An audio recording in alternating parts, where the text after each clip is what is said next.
सच्चिदानंदाय नमः। एक रोज इरशाद हुआ कि हिंदुओं के शिखरे निखरे, सच्चे झूठे और जात पात की पाबंदी एक बहुत आला यानी श्रेष्ठ मसले की बिना यानी आधार पर कायम की गई है। मनुष्य शरीर चेतन परमाणुओं का मजमुआ यानी संग्रह है। इन पर ज्यों ज्यों तत्वों के कशिफ यानी प्रगाढ़ खिलाफ चढ़ते गए त्यों तो इंद्रियां और स्थूल देह का सामान पैदा होता गया। जिस मनुष्य के शरीर में जिस तत्व के परमाणु ज़्यादा मिकदार यानी मात्रा में होते हैं उसकी वही इंद्रिय प्रबल होती है। मसलन किसी में जल तत्व के परमाणु ज़्यादा हों तो उसकी रसना यानी जीभ और लिंगेंद्रिय ज़्यादा कवि यानी पुष्ट होगी, यानी वह चटोरा और विषयी होगा, क्योंकि इन दोनों इंद्रियों का आपस में स्त्री पुरुष का सा जोड़ा है। इसी तरह पर जिस आदमी में किसी बीमारी वगैरह की वजह से कशीफ मादा पैदा हो गया है उसके परमाणु उसकी कशाफत यानी प्रगाढ़ता में बिल्कुल लिपटे रहते हैं और असली फाइल यानी कर्म से माजूल यानी निवृत्त होकर जिस्म की खराबी और तबाही का बाइस यानी कारण हो जाते हैं। ये परमाणु इंसान के जिस्म में और उसके हर चार तरफ पाए जाते हैं और बोलो बराज यानी मलमूत्र थूक व खखार पसीना व मैल वगैरह की राह से खारिज होते रहते हैं। हर एक इंसान के रहने सहने की जगह इस्तेमाल के कपड़े लत्ते और बर्तन वगैरह दिगर अशिया यानी वस्तुओं में उनका ज़हूर यानी प्रकटीकरण और असर रहता है। जैसे कलारी यानी मदिरालय व चकला यानी वैश्यालय वगैरह में जाने से ख्वाम ख्वाह इंसान के जिस्म का इदरा यानी प्रवृत्ति बदल जाता है, तबीयत किधर की किधर लग जाती है। मंदिर मस्जिद वगैरह पाक यानी पवित्र मुकामात में जाने से वहाँ के लोगों के पाक व सात परमाणुओं का कुछ और ही असर होता है। क्योंकि मुख्तलिफ आदमियों की मुख्तलिफ तबीयतें होती हैं और उनमें मुख्तलिफ परमाणुओं का खास जोर होता है, इसलिए उनके साथ रहने सहने खाने पीने उनके कपड़े वगैरह इस्तेमाल करने से उनके परमाणुओं का दूसरे के जिस्म में असर मुंतलिक यानी परिवर्तित हो सकता है। इसलिए खास अपने मेल वालों और एक तौर तरीका के लोगों के साथ खाने पीने का बर्ताव रखने से तरक्की में खलल यानी विघ्न वाकई नहीं होता, या अपने से आला दर्जे के लोगों के साथ जैसे क्षत्रिय ब्राह्मणों के हाथ की रोटी खा सकता है मगर ब्राह्मण क्षत्रिय के हाथ की नहीं खाते हैं।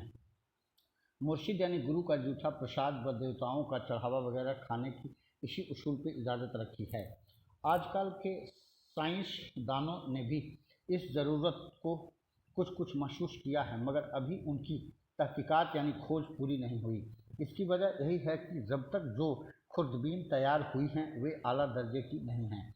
जिस वक्त आइंदा ज़माने में आला दर्जे की खुर्दबीन ख्वाह वह ज़ाहिरी या बातनी तैयार हो जाएगी तब यह तहकीकात मुकम्मल होगी। मौजूदा ज़माने की तहकीकात में इन परमाणुओं को कीड़ा के नाम से ताबीर किया है, जिनको अंग्रेजी में जर्म्स कहते हैं।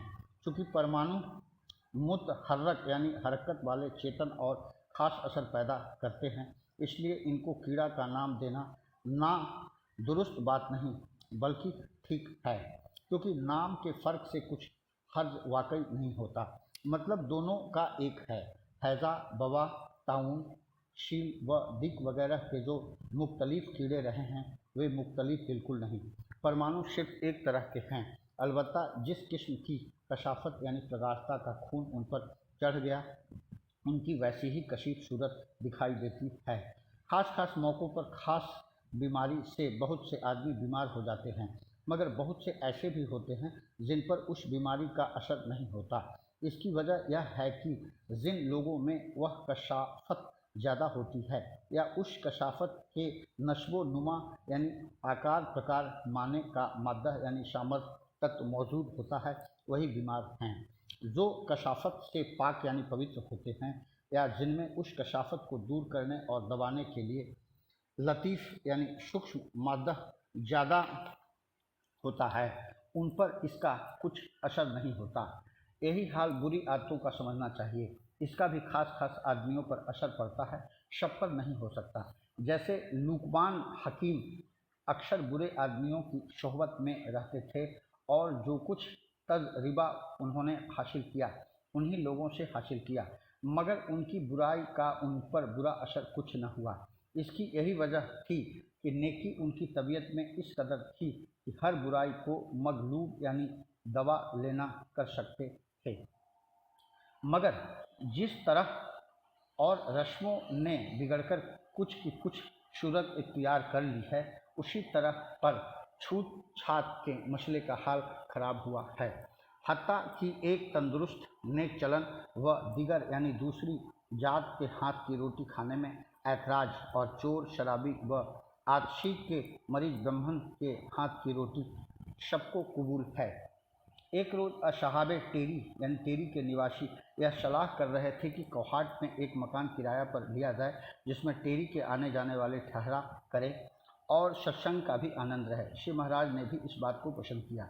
जब चंदा जमा करने की बारी आई तो एक साहब बोले कि हमारी तो हम शिरह यानी बहन का मकान यहाँ पर मौजूद है, हमको इस मकान यानी विचाराधीन में ठहरने की चंदा यानी सर्वथा ज़रूरत न होगी। इस पर श्री महाराज ने फरमाया कि किसी के दरवाजे पर एक फ़कीर ने जाकर रोटी का सवाल किया। मकान मालिक ने अंदर से जवाब दिया कि बीवी घर में नहीं है। फ़कीर ने कहा कि मैं बीवी नहीं मांगता, रोटी मांगता हूँ। सो जनाब, ये लोग तो चंदा मांगते हैं, हम शिरह के मकान का कोई सवाल नहीं।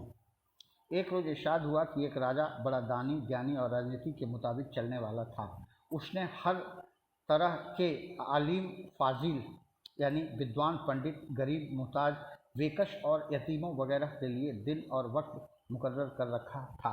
रोज़ और वक्त मुयन्ना यानी नियत समय पर उनकी हाजत रवाई यानी आवश्यकता पूर्ति करता था। आलिम फाजिलों से सत्संग करके उनको दान देता था, लेकिन उसका दस्तूर यानी नियम यह भी था कि अगर कोई शख्स आकर सवाल कर दे तो उसको हरगिज़ कुछ न देता था। जो न मांगे उसको हस्बे लियाकत यानी योग्यता अनुसार और ज़रूरत खुद बख्शता था, मांगने वाले को नहीं देता था। कहते हैं कि उसने तमाम ज़िंदगी में सिर्फ 2 मांगने वालों को दिया। एक ने आकर सवाल किया तो उससे राजा ने कहा कि बड़ा हरीश यानी लुलूक है।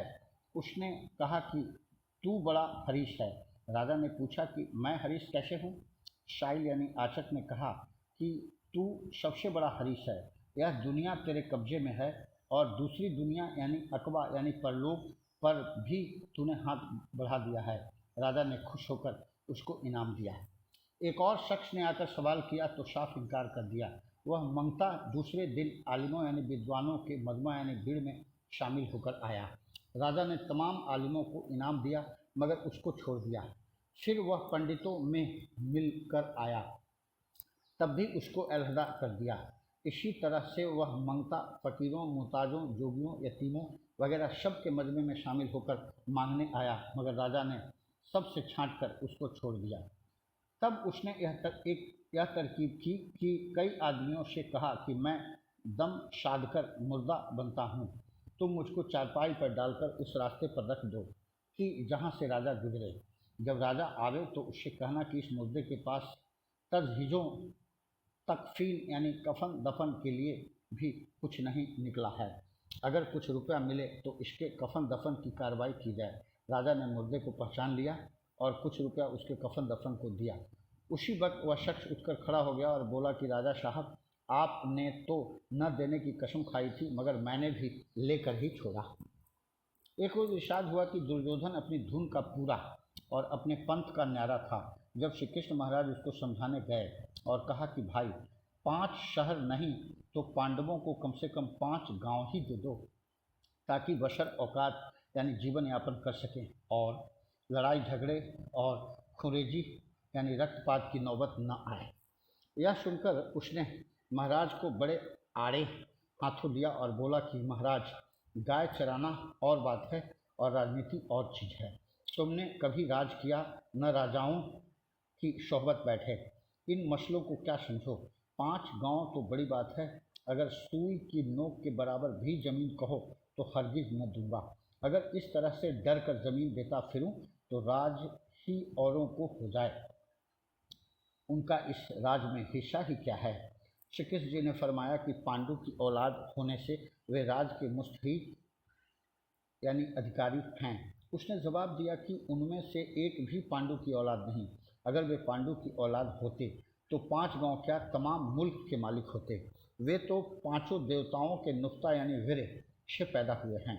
इसलिए धर्मशास्त्र और राजनीति दोनों की रूह यानी दृष्टि से उनका पांडु की आबाई व अजदादी यानी पैतृक मिराश यानी कुल संपत्ति से कुछ सरोकार ही नहीं। अगर उनको ज़मीन या राज दरकार यानी वांछित है तो हरेक अपने बाप का राज भोगे और उनसे ज़मीन मांगे। अर्जुन इंद्रलोक का राज करे, युधिष्ठिर धर्मलोक में जाएं, इस राज से उनका कुछ ताल्लुक नहीं। अलबत्ता अगर वे अपनी भुजा के जोर से इस राज को जीत लें तो दूसरी बात है। मैं राजी से दमड़ी भर नहीं दे सकता। एक रोज श्री महाराज कौहाट में रौनक अफरोज थे कि सत्संगियों और दर्शन करने वालों का देहातों और गर्दो नवाह यानी आसपास के अजला यानी ज़िलों से बहुत हुजूम हो गया। कौहाट के आदमी उनके अखरा जात यानी बै से अकुला गए और उनकी खबरगिरी व रशद रसानी में कुछ पहलौती यानी शिथिलता की। उस वक्त श्री महाराज ने मजमाए आम में फरमाया कि अगर ठहराना मंजूर है तो उनकी खातिर तवाज़ा यानी आतिथ्य में कोई कमी न होने पाए। जो शख्स जिस तरह की भावना लेकर यहाँ आते हैं उनकी भावना पूरी होनी चाहिए। जो खाना हमारे वास्ते तैयार कराओ वैसा ही उनको मिलना चाहिए। हमारे और उनके खाने पीने में किसी तरह का फ़र्क न होने पावे। इसके बाद फरमाया कि एक गुरु के कई चेले थे। मुर्शिद ने हर एक से पूछा कि तुम क्या चाहते हो। एक ने कहा कि मैं तो यह चाहता हूँ कि मुझको हलवा पूरी रोज़ मिला करे। एक ने अर्ज़ किया कि मुझको नौकरी की ज़रूरत है। एक ने कहा कि मैं चाहता हूँ कि मेरी शादी हो जाए। एक ने कुछ न मांगा, सिर्फ मुर्शिद की शनाख्वानी यानी प्रशंसा कर दी कि आप ऐसे मेहरबान और रहीम हैं, सबकी तमन्ना पूरी करते हैं वगैरह वगैरह, और खामोश हो गया। अब मुर्शिद को तो सबकी ख्वाहिश पूरी करनी ठहरी। वह ऐसी सूरतें पैदा करता और तदबीरें निकालता कि सबकी मुराद बर यानी पूरी आवे।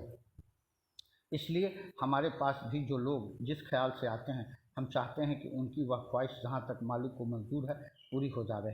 अब रही यह बात कि कौन सी ख्वाहिश दुरुस्त यानी उचित है और कौन सी नादुरुस्त यानी अनुचित, इसके बारे में यही कह सकते हैं कि अपने अपने मौका पर और अपनी अपनी हालत के लिहाज से सब दुरुस्त हैं।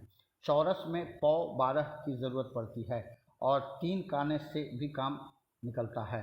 लेकिन अगर ये इस तरह से भी सत्संग में लगे रहें और मालिक का भजन करते रहें तो एक दिन ये सब बातें छूट जाएगी और असलियत के रूबरू हो जाएंगे। झूठमुठ खेले सचमुच होए, सचमुच खेले बिरला खोए, जो कोई खेले मनचित लाए, होते होते हो ही जाए। एक रोज इरशाद हुआ कि अमृतसर में एक मुसलमान फ़कीर रहते थे। उनको मेसमेरिज्म की कुछ ताकत थी। उसका तमाशा दिखाते थे और अक्सर यह कहा करते थे कि फ़कीर और मर्द खुदा यानी प्रभु भक्त तो सिर्फ मुसलमानों में होते हैं, हिंदुओं में कोई होता ही नहीं। उनके मकान के पास ही एक हिंदू फ़कीर भी रहते थे और उनसे दर्जा में बहुत चढ़े थे, मगर उनका हाल किसी को मालूम न था। उनके चेलों का भी मुसलमान फ़कीर के सत्संग से ख्याल बिगड़ गया और दिल में सोचने लगे कि हम तो घर बार छोड़कर मालिक से मिलने आए हैं। जब हिंदुओं में फ़कीर होते ही नहीं तो फिर हम मुसलमान ही क्यों न हो जाएं। जब हिंदू बाबा को यह बात मालूम हुई तो उन्होंने अपने चेलों से फरमाया कि अगर तुम्हारा ख्याल मुसलमान हो जाने का है तो कोई रुकावट नहीं, मगर तुम्हारा जो यह हाल है कि हिंदुओं में महात्मा और फ़कीर होते ही नहीं, यह दुरुस्त नहीं। अच्छा चलो आज तुमको तमाशा दिखाएं। और सबको साथ लेकर उस मुसलमान फ़कीर के पास गए और हाथ से हाथ मिलाकर बैठे। इतने में ही उनकी कुल ताकत खींच ली और बोले कि फ़कीर साहब अब कुछ तमाशा दिखाइए। वह बोले कि तुम हमारी चीज़ वापस दे दो, तुमने हमारे साथ ठगी की। वह हिंदू महात्मा बोले कि आप रोज़ ठगी करते हैं, उस वक्त आपको अच्छा मालूम होता है, अगर हमने कर ली तो क्या बुराई की। आप जो कहा करते हैं कि हिंदुओं में फ़कीर कोई होता ही नहीं, तो फिर यह बात हो कैसे सकती है। अब आपको आपकी चीज़ उस वक्त तक वापस न मिलेगी जब तक दोबारा कोशिश उसके हासिल करने की न करो और सफाई हासिल न कर लो। एक रोज इरशाद हुआ कि पंडित लक्ष्मीधर साहब कश्मीरी इंस्पेक्टर महकमा नमक को किसी महात्मा ने फैज़ यानी लाभ पहुँच गया। मगर वह उसको जब्त यानी संभाल न कर सके। हालत दिल रगू यानी विचित्र हो गई। एक दिन बाजार में एक मरीज डोली में बैठा जा रहा था, जिसकी गर्दन में बड़ा भारी दुम्बल यानी फोड़ा निकला हुआ था, और उसको डॉक्टर और जर्राह मायूसाना जवाब दे चुके थे। उन्होंने डोली को रोककर उसको उतार लिया और उसकी गर्दन पर हाथ रखकर हिलाने लगे।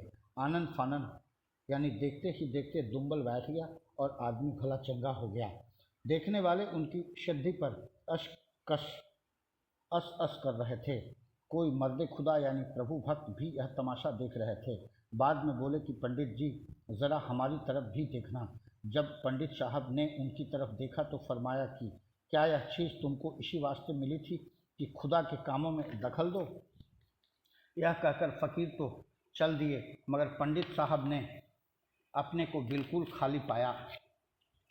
फिर उम्र भर वह बातचीत नसीब न हुई। एक रोज़ कई यात्रियों ने, जो बद्रीनाथ की यात्रा से वापस आए थे, ये माजरा सुनाया कि हम लोग बद्रीनाथ के सफ़र में एक मुकाम पर एक महात्मा के पास, जो रास्ता से हटकर रहते थे, जा ठहरे।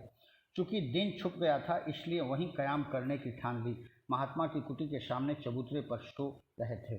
करीबन आधी रात को एक शेर वहां आ गया। उसको देखकर हम लोगों का खून खुश्क हो गया। न बोलने की ताब रही, न भागने का हौसला पड़ा। महात्मा कुटिया में भजन कर रहे थे। अंदर से बोले कि आज ये लोग हमारे मेहमान हैं, आपके दर्शन की ताब नहीं रखते, इसलिए आज आप चले जाएं। वह शेर यह सुनकर महात्मा को सिर झुकाकर वहां से नीचे उतर गया और नीचे जो चश्मा था उसमें नहाकर जंगल में चला गया।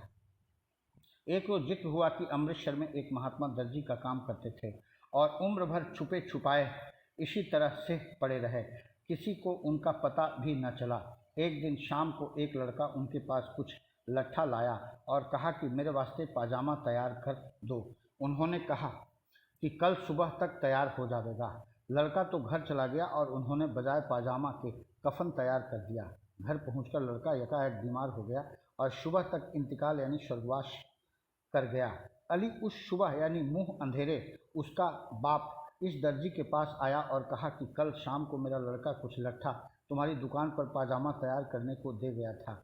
उसके पाजामा न सीना बल्कि कफन तैयार कर देना, क्योंकि लड़का इंतकाल कर गया। दर्जी ने कहा कि वह खूंटी पर रखा हुआ है, ले जाओ। उस शख्स ने देखा तो कफन सिला हुआ तैयार रखा था। घर पर आकर यह माजरा बयान किया। दो चार समझदार आदमी आकर उसके गिर्द हो गए कि हजरत, यह फरमाइए कि आपने पहले से उसका कफन कैसे तैयार कर दिया? अब आप उसके वास्ते दुआ फरमाइए। उन्होंने बहुत हिला बहाना किया, मगर वे लोग कब छोड़ते थे। आखिर फरमाया कि जाओ। बख्शिया गया। घर पर वापस पहुँचे तो रजाए इलाही यानी ईश्वर इच्छा से लड़का जिंदा हो गया। फ़कीर साहब के पास शुक्रिया अदा करने गए, मगर उन्हें वहाँ ना पाया, न मालूम किधर रवाना हो गए। एक रोज़ ठाकुर भैरव सिंह जी से फरमाया कि बक्सर में हम गए तो एक सत्संगी वैश्य ने हमें अपने मकान पर ठहराया। थोड़ी देर हुई थी कि उसके बराबर वाले मकान से रोने पीटने की आवाज़ आई। वह भी भागकर गया और देखा कि पड़ोसिन का लड़का शक बीमार बल्कि करीबुल मर गया, यानी मरने को है। वह उस औरत से बोला कि हमारे यहाँ अभी एक महात्मा आके ठहरे हैं, ज़रा उनको दिखला दें। शादी साधु महात्माओं की महिमा कौन जान सकता है।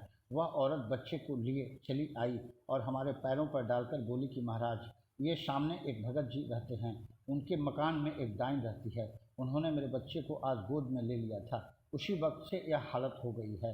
दुश्मन अगर कभी अस्त, निगहवान कवितर अस्त। अर्थ, यदि तेरा शत्रु शक्तिशाली है तो तेरा रक्षक प्रभु उससे भी शक्तिशाली है। जिसको मालिक रखे उसके कौन चखे, जाके राम सहाई, वाकी क्यों बिगड़ेगी भाई। यह हाल मोहल्ला में मालूम हो गया। अली उस सुबह भगत जी हमारे पास आए और खाने की दावत दी। हमने कहा कि अब हम जाने वाले हैं, आप तकलीफ़ न करें, मगर वह न माने। हम जितना इनकार करते वह उतना इसरार यानी आग्रह करते रहे। आखिर हम उनके मकान पर गए। दूसरी मंजिल पर पीछे की खुली छत पर बिछलाया। सामने की तरफ अटारी थी, वहाँ 7 औरतों को देखा। सब बेवा यानी विधवा मालूम हुई। हमने भगत जी से पूछा कि वे कौन हैं, तो उन्होंने बहुत गमगीन होकर कहा कि मेरे बेटों की बेवाएँ हैं, मगर ये सातों डाइन हैं। देवरानी जेठ को खा गई, जेठानी देवर को खा गई, इसी तरह से एक दूसरे के बच्चे को मार डाला। न मालूम मुझको कैसे जिंदा छोड़ रखा है। मोहल्ले के कुल आदमी परेशान हैं। इनकी वजह से बच्चे मकानों में बंद रहते हैं, कोई निकलता भी है तो बच्चे को कपड़ा उड़ाकर ले जाता है। कल शाम का वाकई यानी घटना आपने बचश्मे खुद यानी अपनी आंखों देख लिया। उसकी तकदीर अच्छी थी कि आप आ गए, वरना बच्चा इनके झपट्टे में आ ही गया था। ये बातें कर ही रहे थे कि हमको मालूम हुआ कि हमारा दाहिना हाथ फटा जाता है। ज़रा ठहरे तो तमाम जिस्म फटने लगा। गौर किया तो मालूम हुआ कि यह उन औरतों की करतूत है। कुछ अरसा तो हमने इंतज़ार किया। जब हालत नाकाबिले बर्दाश्त हुई तो हम भी मजबूर हो गए। औरतों की यह हालत हो गई कि बदन में ज्वाला सी लग गई, चीखने चिल्लाने लगी और दौड़कर हमारे पास आ गई। फिर बेताब यानी बिकल होकर कपड़े फाड़ने और ज़मीन पर लूटने लगी और मुआफ़ी की ख्वास्तगार यानी प्रार्थी हुई। हमने कहा कि इस शर्त पर तुमको बख्शा जा सकता है कि तुम अपने गुरु की कसम लेकर अहद यानी प्रण करो कि आज के बाद इस डाइन कर्म को कभी न करोगी।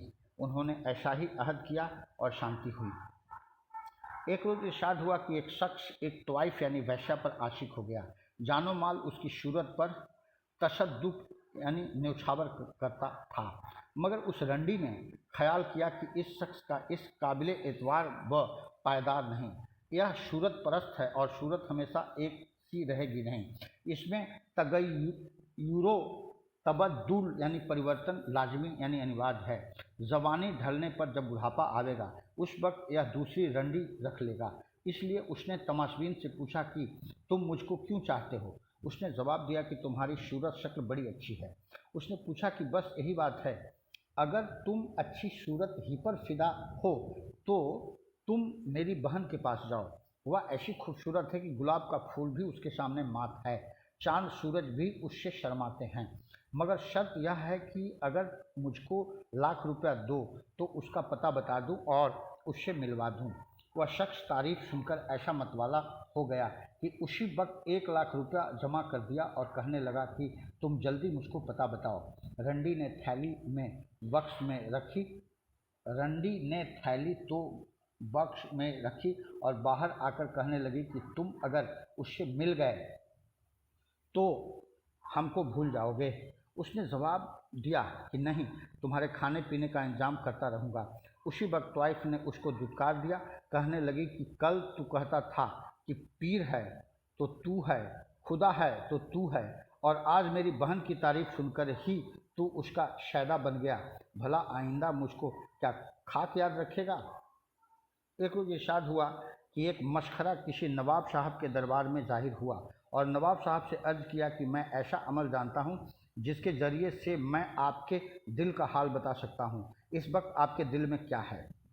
नवाब साहब ने फरमाया कि अगर तुम हमारे दिल का हाल बता दो तो हम तुमको 1000 रुपया इनाम देंगे।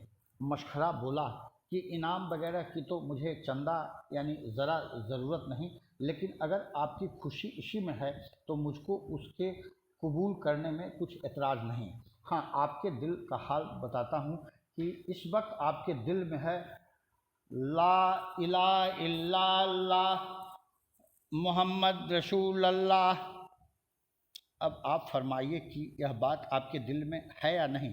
यह सुनकर नवाब साहब बड़े चकराए कि अगर मैं कहता हूँ कि यह बात मेरे दिल में है तो 1000 रुपये देना पड़ेगा, और अगर कहता हूँ कि यह बात मेरे दिल में नहीं है तो काफिर ठहरता हूँ।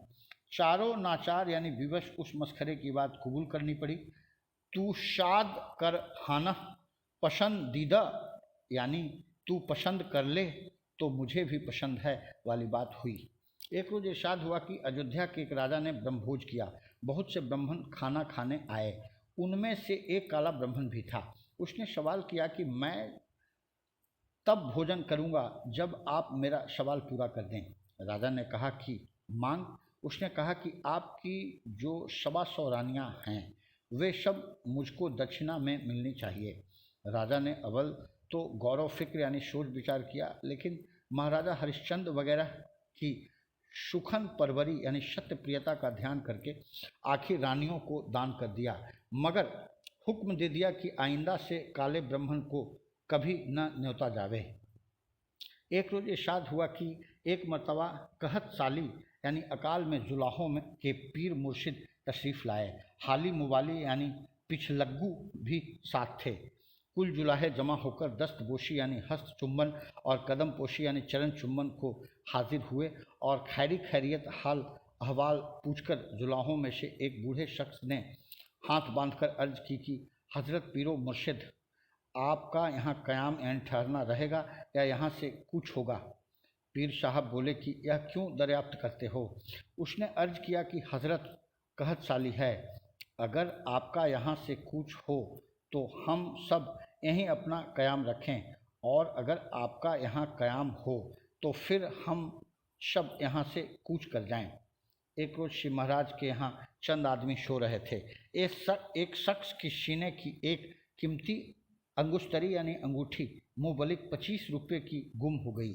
सोने वालों में से एक शख्स पर चोरी का शुबह यानी शंका हुआ।